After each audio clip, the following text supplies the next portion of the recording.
성령에 의한 마음의 할례, 로마서 2장 17절에서 29절 말씀입니다. 결국요, 성령이 역사하셔야 됩니다. 이 성령이요, 사람의 마음에, 생각에, 심지어 육체에 역사하셔야 됩니다. 시간이 걸릴 수 있어요. 왜냐? 종교생활 너무 오래 해왔기 때문에, 복음이 너무 힘해졌기 때문에, 그리스도가 너무 힘해졌기 때문에, 그 과정 가운데에 우리가 운동도 하고 영양식도 취하고 또 정신과 약도 먹는 것입니다.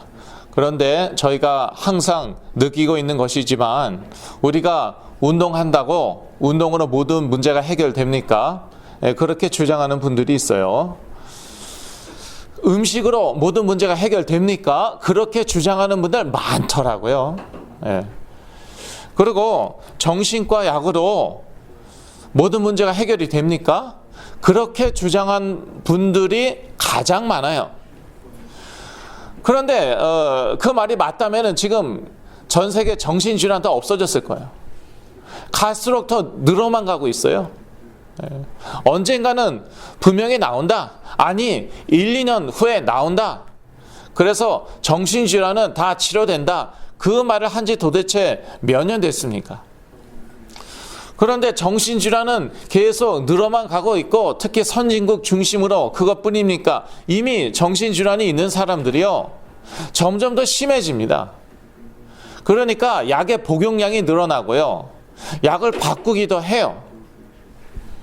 그래서 겨우겨우 약으로 좀 잡아준 사람들이요, 그냥 조용히 사는 것 그 정도예요.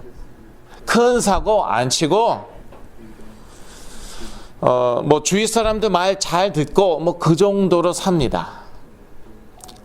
그러다가 이제 50대 돼갖고 몸에 심각한 문제가 오더라고요.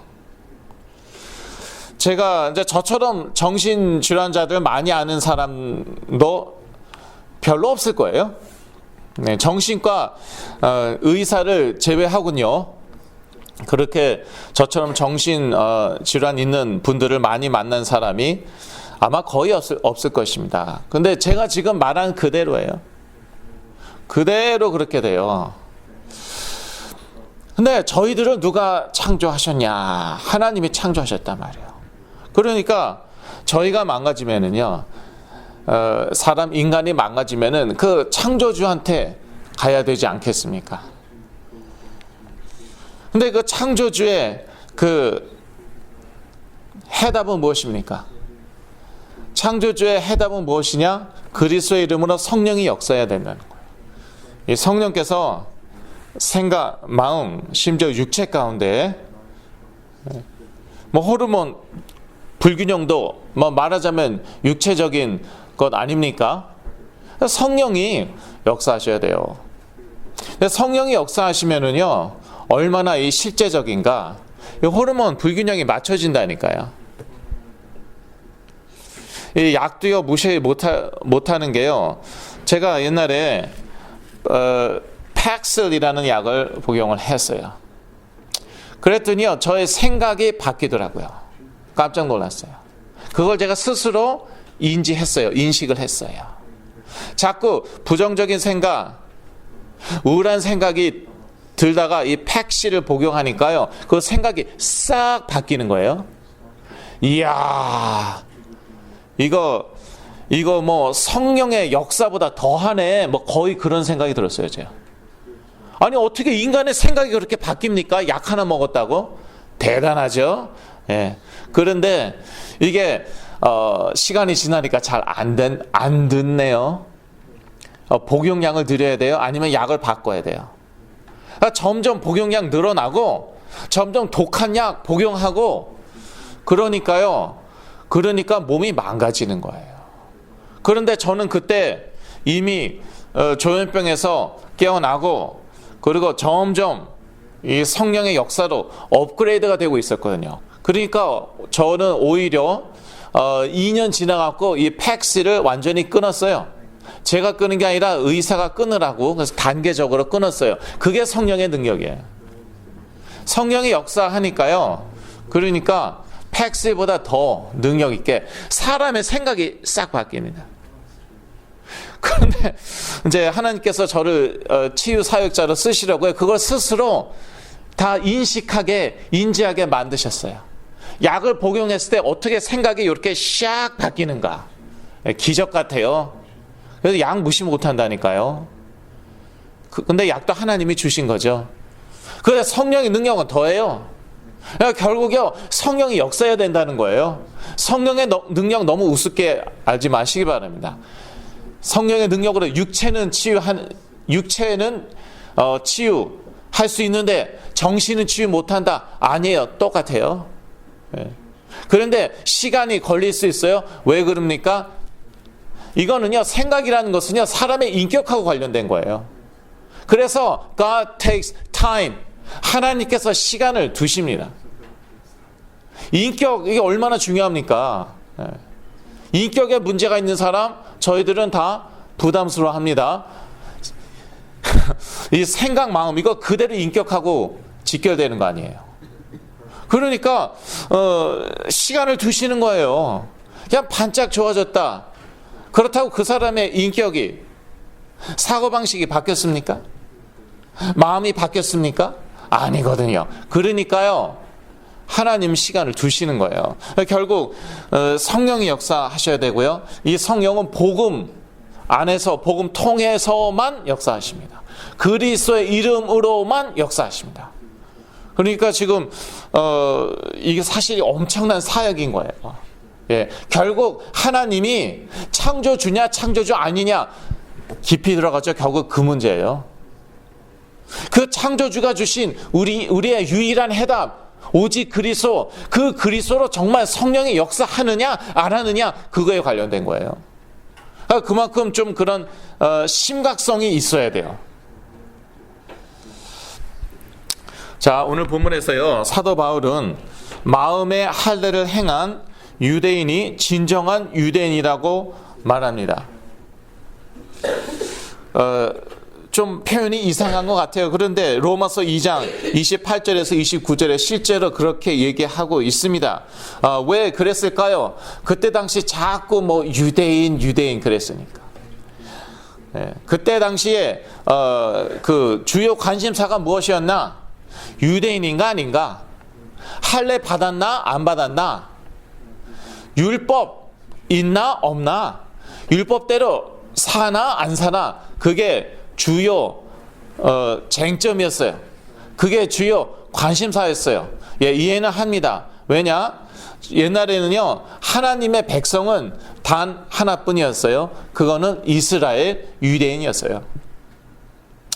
물론 유대교로 개종하면은요, 그러면은 그 프로셀라이트라고, 개종자라고 해서 그 사람들도 뭐 일종의 유대인으로 간주했습니다. 이미 구약에 그런 게 사실은 나와 있죠. 그때는 구약 시대는 사실 유대교의 시대는 아닙니다. 유대교라는 것은 구약 플러스 그 유대 장로들의 전통이 합친 게 그게 유대교예요. 그런데 구약에 보니까요, 이방인들이 언약 백성이 됩니다. 뭐 라합이라든지 룻이라든지 이런 이방 여인들이요, 신분도 미천한 그러한 이방인들이 언약 백성이 됩니다. 그래서 마찬가지로 유대교에서도요, 지금도 그래요. 참고로 유대교를 개종하죠. 그러면은요, 그 유대인으로, 일종의 유대인으로 간주합니다. 지금도 그렇습니다. 예. 제가 그 어떤 유대인한테 유대인을 만나갖고 제가 막 이렇게 유태인들에 대한 얘기를 막 했어요. 그랬더니 저보고 너도 유태인이냐 물어보더라고요. 내가 속으로 그래, 이렇게 동양인처럼 생긴 유태인 본 적 있냐? 제가 속으로 그랬어요. 그런데 만약에 물어봤다, 그러면 뭐라고 대답했겠습니까? 많다라고 대답했겠죠. 왜냐, 유대교를 개종하죠. 그러면 동양인도 유태인이에요. 여러분 뭐 다 아셨죠? 그래서 어떤 그 한국인 입양아가 자기는 아주 proud Jewish다. 자기는 아주 자부심 있는 그런 유태인이다. 그렇게 뭐 간증도 하고 그런 동영상도 있고 그렇거든요. 여하튼요, 사도 바울 당시에 하여튼 온통 관심사가 심지어 믿는 사람들 사이에서도요, 그리스도인들 사이에서도 그쪽에 관심이 다 쏠려 있는 거예요. 할례를 하냐 안 하냐, 율법을 지키냐 안 지키냐, 우리는 유태인이냐 아니냐, 유태인이 더 수준 높은 사람들이냐, 하나님과 더 가까운 사람들이냐. 그러니까 사도 바울이 말하는 거죠. 사실 그 유대인이라는 것은 하나님의 백성이잖아요. 근데 진정한 하나님의 백성은 마음의 할례를 한, 마음의 변화를 받은 그러한 사람들이 진정한 하나님의 백성이다. 아니, 생각을 해봐라. 유대인이라고 하는데, 하나님의 백성이라고 하는데 하나님의 말씀 하나도 안 지킨다. 우상 숭배하고 있고, 뭐 도적질하고 있고, 음란하고, 뭐. 그런데 이방인이에요. 하나님의 말씀대로 사는 거예요. 그럼 누가 진정한 하나님의 백성이겠냐? 그렇게 얘기하는 거예요. 할례의 의미를 한번 보겠습니다. 유대인들은 아직도 할례를 행하죠. 성경 그대로, 구약 성경 그대로 태어난 지 8일 만에 할례를 합니다. 그런데 그 의미가 희석됐어요. 그 의미가 아주 희미하게 됐어요. 하나의 그냥 전통, 문화가 돼버렸어요. 사실 이 할례는요, 하나님과의 언약을 표시했습니다. 창세기 17장 10절에서 11절, 여러분 그 프린트물 아래 있죠? 같이 읽겠습니다. 너희 중 남자는 다 할례를 받으라. 이것이 나와 너희와 너희 후손 사이에 지킬 내 언약이니라. 너희는 양피를 베어라. 이것이 나와 너희 사이의 언약의 표징이니라. 예, 할례가 무엇이라고요? 언약의 표징이라고요. 네, 언약을 표시하는 거였어요. 하나님과 우리는 약속을 맺었다, 그 표시입니다. 현대에 있어서 가장 비슷한 그러한 예는요, 그 결혼 반지인 것 같아요. 그거보다 더 좋은 예 있으면 저한테 얘기해 주시고요. 네. 결혼 반지를 왜 낍니까? 나는 결혼했다라는. 그 결혼을 또 언약으로, 약속으로 많이 얘기하잖아요. 그 웨딩 바우라고 하죠. 바우는 한글로 무슨 뜻입니까? 바우라는 것은요, 맹세, 언약이란 뜻이에요. 맹세는 뜻이에요, 문자적으로. 그러니까 한 남자와 한 여자가 서로 맹세, 서로 약속을 했다는 것이에요. 표시죠. 그 맹세, 약속의 표시가 그 웨딩 링이죠. 결혼 반지이죠. 하나님과의 그런 언약, 약속을 할례는 표시했습니다. 또 하나님을 위해 구별됨을 표시했습니다. 우리는 세상 사람들과 다르다. 하나님을 위해서 우리는 구별된 사람들이다. 그 표시를 어디에 했냐? 몸에다가 새겨 넣은 것이에요. 13절 같이 읽겠습니다. 창세기 17장 13절입니다. 너희 집에서 난 자든지 너희 손으로 산 자든지 할례를 받아야 하리니 이는 내 언약이 너희 살에 있어 영원한 언약이 되려니와. 예. 하나님의 언약, 하나님의 언약이 어디에 있다고요? 너희 살에 있어. 예. 너희 살에 있어. 그러니까 문신보다도 더 확실한 거예요, 이거는. 예, 문신은 뭐 없앨 수라도 있죠. 네. 요즘에는 뭐 문신도 이렇게 지울 수 있는데, 그런데 할례는 뭐 어떻게 할 수가 없는 것이에요. 하나님을 위해서 구별되었다, 그러한 표시입니다. 또한 하나님의 백성으로서 순종하고 헌신하겠다는 약속의 상징입니다. 그러니까 이 할례는 그리스도의 언약하고는 달라요. 이 할례는 무슨 언약이냐 하면은요, 행위 언약이에요. 행위 언약 무엇인지 여러분 아시죠?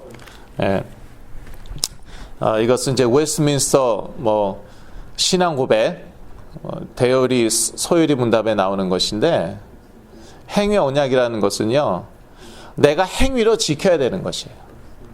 만약에 행위로 지키지 않죠, 그러면 그 언약은 파기되는 것입니다. 그 언약은 깨지는 것입니다. 그런데 그리스도의 언약은 무엇입니까? 하나님이 일방적으로 하신다는 거예요. 나는 믿기만 하면은, 그러면은 하나님이 나머지는 일방적으로 다 하신다. 이게 은혜의 언약이에요. 행위 언약의 반대이죠. 그래서 그리스도는요, 은혜의 언약이에요. 우리가 무엇을 행위로 하는 것이 아니라 그냥 믿는 것입니다. 그러면은 하나님이 은혜로 다 하시는 것이죠. 사실 깊이 들어가면은요, 우리가 믿는 것조차도 은혜이죠. 그래서 은혜의 언약이라고 하는 것이죠.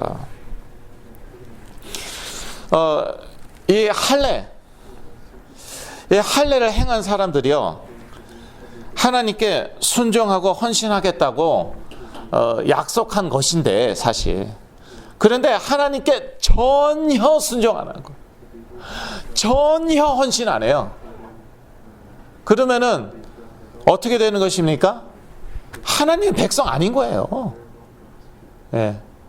하나님의 백성 아닌 거예요. 그러니까 하나님이 아예 처음부터 구약에서부터 신명기에서부터 모세오경에서부터 너희들은 마음의 할례를 할지니라, 그렇게 말씀하십니다. 신명기 10장 16절입니다. 같이 있습니다. 신명기 10장 16절. 그러므로 너희는 마음의 할례를 행하고 다시는 목을 곧게 하지 말라. 이미 신명기 10장에서 하나님께서 말씀하셨습니다. 결국 마음이 문제 아닙니까? 이 이스라엘 백성들이 마음이 삐딱해갖고요, 하나님의 그러한 능력을 맛보고도요, 직접 눈으로 보고 날마다 체험하며 살면서도 계속 불순종합니다. 하나님께 헌신하지 않습니다. 그러니까 하나님이 하시는 말씀이죠. 너희들은 거기에만 할례 행하지 말고, 그리고 네 마음의 할례를 행하라. 표면적 육신만의 할례는요, 진정한 할례가 아니죠. 로마서 2장 28절이죠. 다 같이 있습니다. 로마서 2장 28절. 대저 표면적 유대인이 아니요, 표면적 육신의 할례가 아니라. 표면적으로 하나님의 백성이 아니라는 거예요.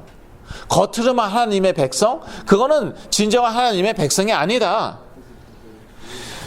겉으로 육신의 할례만 한 거, 그것은 진정한 할례가 아니다. 그렇게 얘기하는 것이죠. 마음의 할례가 진정한 할례이다. 29절에 나와 있죠. 또 같이 있습니다. 오직 이면적 유대인이 유대인이며 할례는 마음에 할지니 신령에 있고 의문에 있지 아니한 것이라. 그 칭찬이 사람에게서가 아니요 다만 하나님에게서니라. 예.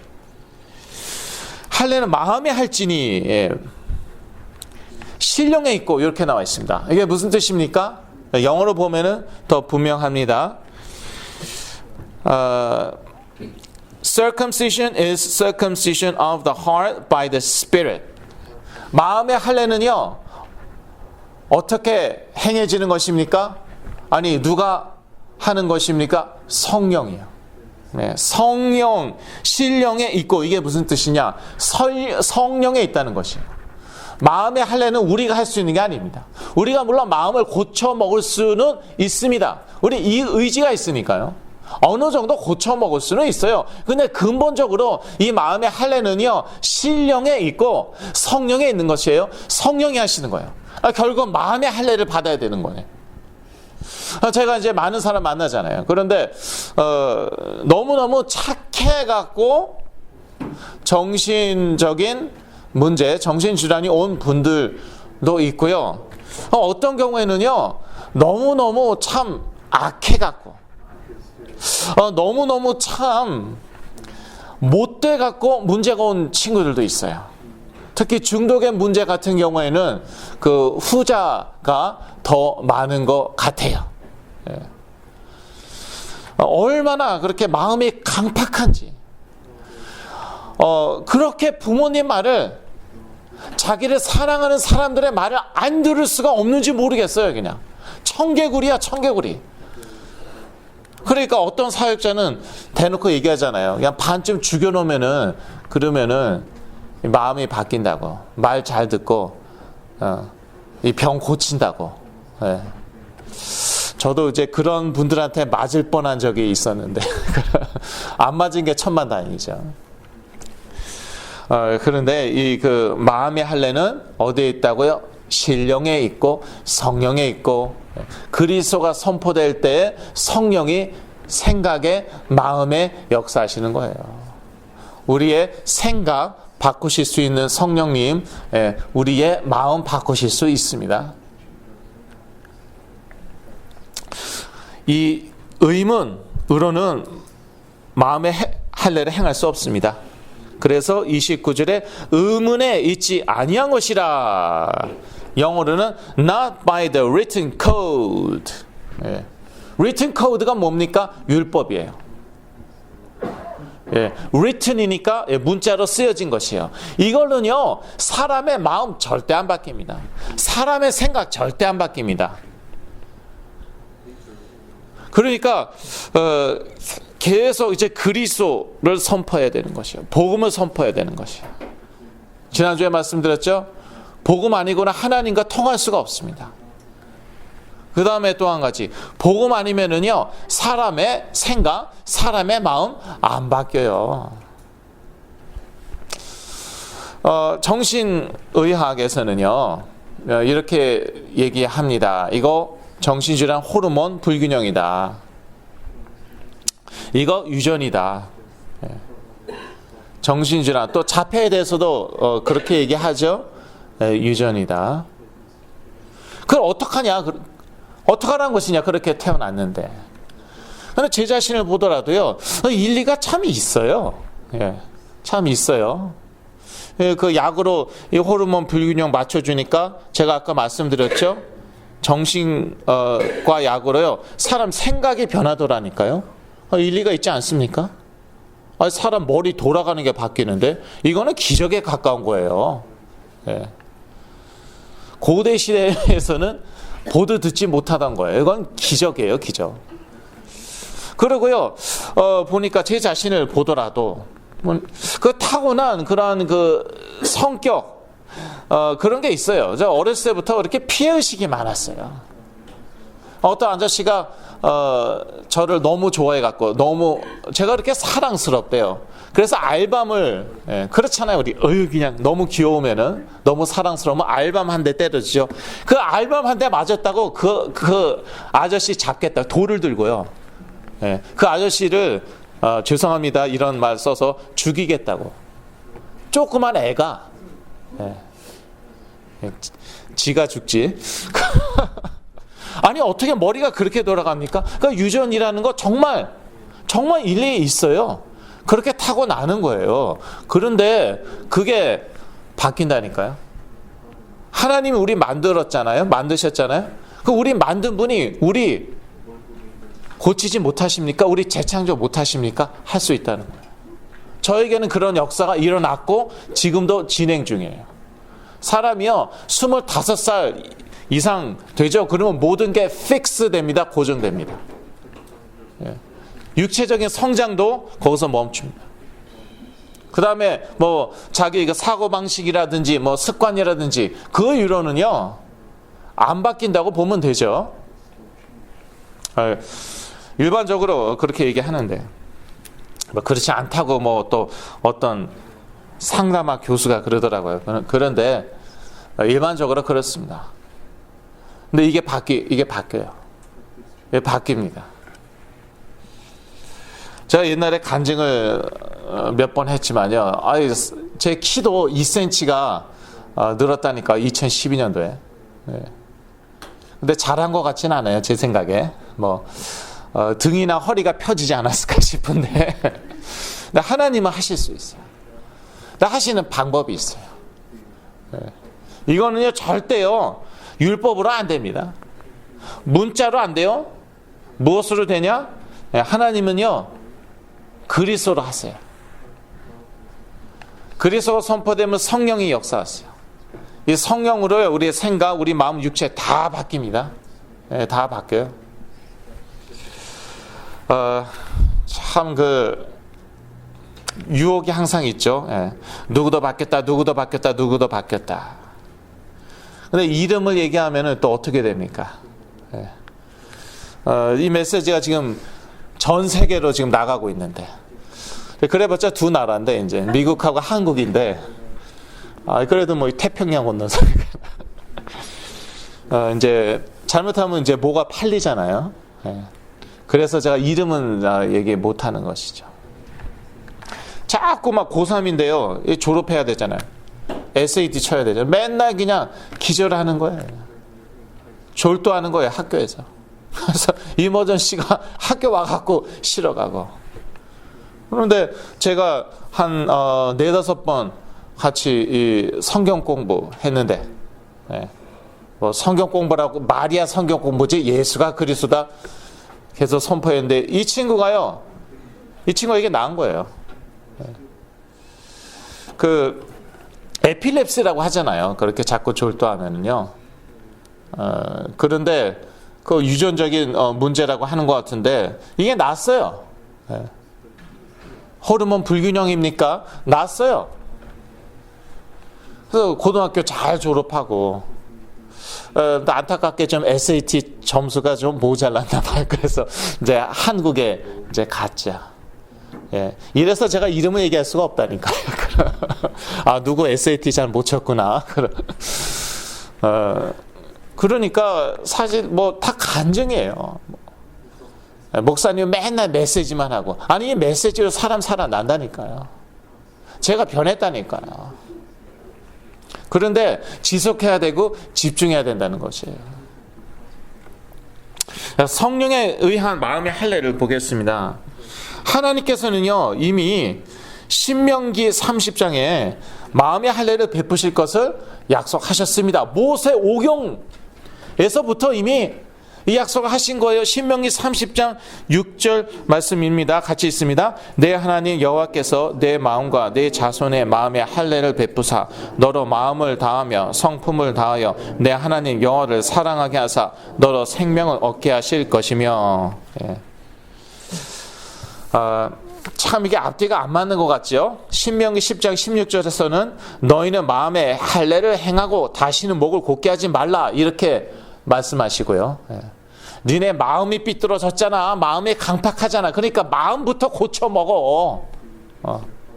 그렇게 얘기하고 나서 신명기 30장 6절에 가군요. 그 마음의 할례 내가 행할게. 내가 베풀게. 뭐예요? 이거 앞뒤가 맞지가 않아요. 마음을 고쳐 먹어야 된다는 것은 맞는 말이에요. 맞잖아요.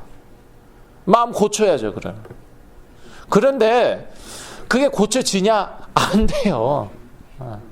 그러니까 그건 내가 행하겠다. 같은 신명기에서. 그리고 어떻게 행하셨습니까? 오순절날 그리스도의 이름으로 성령이 오심으로. 이 성령으로 마음의 할례를 받은 것이죠. 오직 성령으로만 마음의 할례를 받을 수 있습니다. 로마서 2장 29절. 그런데 언제 이 성령께서 역사하시는가? 오직 그리스도를 믿을 때에 성령께서 마음에 역사하십니다. 로마서 3장 30절에서 31절 같이 읽으시겠습니다. 할례자도 믿음으로 말미암아 또는 무할례자도 믿음으로 말미암아 의롭다 하실 하나님은 한 분이시니라. 그런즉 우리가 믿음으로 말미암아 율법을 폐하느냐? 그럴 수 없느니라. 도리어 율법은 굳게 세우니라. 그러니까 오직 믿음이라는 것이에요. 오직 그리스도를 믿을 때에 우리가 성령으로 세례받죠. 그러면 이 성령이요 우리의 마음과 생각을 바꾸십니다. 그런데 이것도 과정이더라고요. 과정이에요. 그래서 그 복음이 희미하죠. 믿음이 부족하죠. 그러면 이게 시간이 걸리는 거예요. 저 같은 경우는 참 시간이 많이 걸렸어요. 타고난 성격은요, 착한 뭐 그런 성격이었는데, 그러니까 겉으로는요 뭐 반지를 하잖아요. 시키는 대로 다 하니까, 부모님이 교회에서 시키는 대로 다 하니까. 근데 속은요 얼마나 강팍한지, 분노 같은 거, 이게 또 가끔씩 올라오는 거예요. 네. 특히 10대 때 한 달에 한 번은요 그냥 욱 해갖고요, 그거 보죠. 그러면 이제 다 기절하는 거죠. 다 쓰러지는 거죠. 아, 이거 이중인격자인가? 친구들 그냥 소스라치게 놀라고 막. 그런데 없던 게 생기는 게 아니라 원래 있었던 게 들통났어요. 예. 10대 때부터 원래 있던 게 이게 들통나기 시작하는데요. 그러니까 이해를 못하는 것이죠. 예, 사람들이. 근데 이게 바뀌더라고요. 근데 바뀌는데 시간이 걸렸어요. 왜? 저는요 평생 교회 다녔지만 이 종교 생활을 한 거예요. 그리스도가 분명하지 않고요. 그래서 희미하고, 그리스도의 뜻도 사실은 몰랐어요.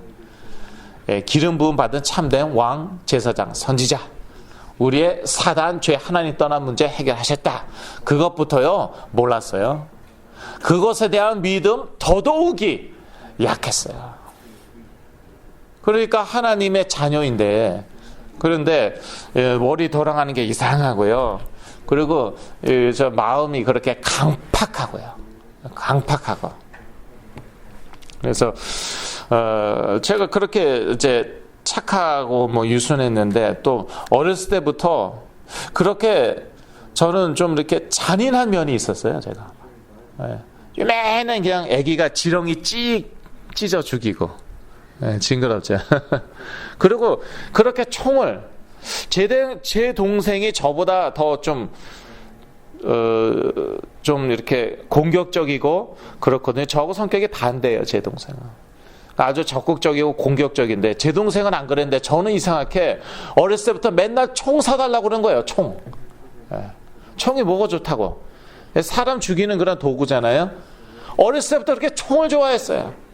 맨날 총 사달라고 그냥. 장난감은 무조건 총이에요. 저는.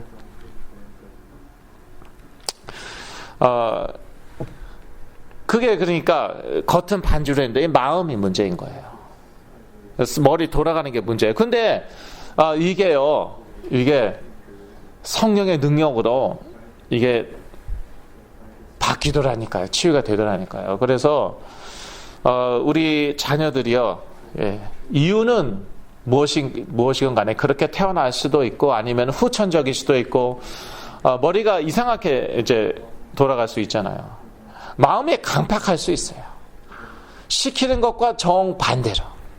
너무 그러니까 그런 분들은 또 제가 이제 예측을 할 수 있겠더라고요. 아, 이렇게 얘기했으니까 또 그 반대로 하겠구나. 그러니까 그러면 또 실제로 반대로 하고요. 그런데 그거요, 어떤 분들의 말씀처럼 한 반쯤 이제 죽을 정도로 팬다고 되는 게 아니에요. 그게 아니라 그 참된 믿음이 들어가야 돼요. 결론입니다. 참된 치유는 믿음이 들어가서 성령의 역사로 마음과 삶이 바뀌는 치유입니다. 언제까지 약 먹겠습니까? 안 먹을 수는 없지만요. 그렇다고 약 끊으면 또 큰일 나는 거고요. 꼭 그냥 그 약을 갑자기 줄이던가 끊었을 때 또 사고 치더라고요. 저도 그랬고. 근데 결국은요, 머리 돌아가는 게 바뀌어야 되지 않겠습니까? 이 마음이 바뀌어야 되지 않겠습니까? 어떤 분들은요, 많이 좋아진 다음에 그 다음부터 본격적으로 반항하고요, 본격적으로 말 안 듣는 거 있죠. 왜 그러냐? 정신이 나갔고요. 이제 한마디로 제정신이 난 거예요. 원래 그런 사람이었어요. 겉으로는 안 드러났겠죠. 그동안 사실은 원래 그런 애였어요. 그런데 이제 많이 회복되니까요, 고고 생긴 대로 노는 거예요. 너무 미워하지 마시라고요. 사람이 그럼 생긴 대로 놀아야지. 근데 그 생긴 게 바뀔 수가 있다는 거예요. 예. 저는 바뀌었고 바뀌고 있고. 그게요. 근데 결국 믿음이 들어가야 돼요. 그래서 결국은 사실 개인의 문제 맞긴 맞아요. 그런데 거기까지 믿음이 제대로 들어갈 때까지는 부모님이 도와줘야 돼요. 그건 어쩔 수 없어요. 본인 스스로 안 돼요. 거기 그 10점까지는. 그래서 참된 치유라는 거는요, 결국은요, 이 믿음 들어가야 돼요. 예. 뭐 전에 종교 생활 했을 때 가졌던 믿음 말고요. 오직 그리스도, 오직 복은 그 믿음이에요. 그러면은 성령의 역사로요, 이 마음 다 바뀝니다. 삶이 다 바뀌어요. 그게 진정한 치유죠. 그래서 그 회복되는 과정 중에요, 보니까요, 반항을 하는 분들이 많이 있더라고요. 예. 부모님의 말을 안 들어. 그러니까 전에는 교회도 잘 끌려 나왔어요. 근데 이제는 더 이상 안 끌려 나와요. 왜 그럽니까? 이제 좀 정신이 든 거라니까요. 근데 그것까지 바뀌어야 된다니까요. 그러니까 제대로 믿음 들어갈 때까지는요, 부모님 정말 집중적으로 메시지 들으시고요, 집중기도 하셔야 돼요. 예. 그게 부모의 사명입니다. 아이고, 내가 언제까지 정말, 내가 어쩌다 너 같은 걸 낳아서, 그런 말하면 큰일 나죠. 예. 자녀들은 뭐라고 얘기합니까? 어쩌다가 당신 같은 부모 만나갖고, 그러니까 피장파장해요. 그런 말하면 절대 안 돼요. 안 되고, 그게 부모의 사명이에요. 이런 말이 다 있어요. 여자는 해산함으로 구원을 얻을지니라. 해산의 수고로 구원을 얻을지라. 무슨 말입니까? 어머니들에게 다 사명 하나 있어요. 영적으로 아들, 딸을 낳을 것, 하나님의 자녀로 낳을 것, 이거요, 해산의 수고입니다. 예. 그것으로서 구원을 얻을지니라. 문자적으로는 말이 안 되잖아요. 아니, 그러면은 애 낳은 여자들은 다 구원받아요? 다 천국 갑니까? 그건 말이 안 돼요. 무슨 말일까요? 부모의 사명이라는 거예요. 네. 부모의 사명인 거예요. 그 해산의 고통을 겪으면서까지도 제대로 그 그리스도에 대한 믿음 들어갈 때까지는요, 집중 기도하는 거예요. 눈물의 자녀는 결코 망하지 않는다.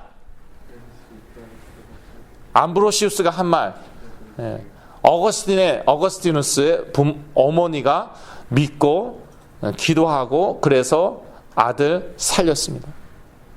지금은 어거스틴을 성자라고, 사실 죄송합니다, 미친놈이었는데 10대 때 글쎄 유부녀하고 살았어요. 요즘 애들 그런 사람 뭐 많지 않아요. 이 정신 나간 그런 인간이었죠.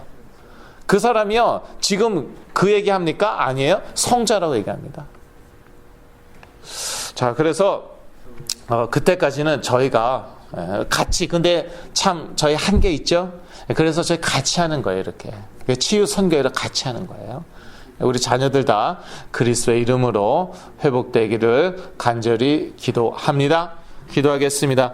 하나님 아버지, 저희들의 자녀가 성령으로 마음의 할례 받게 하여 주시옵소서. 그리스도의 이름으로 마음의 할례를 받고 하나님께 영광 돌리는 삶 살게 하여 주시옵소서. 예수 그리스도의 이름으로 기도했습니다. 아멘.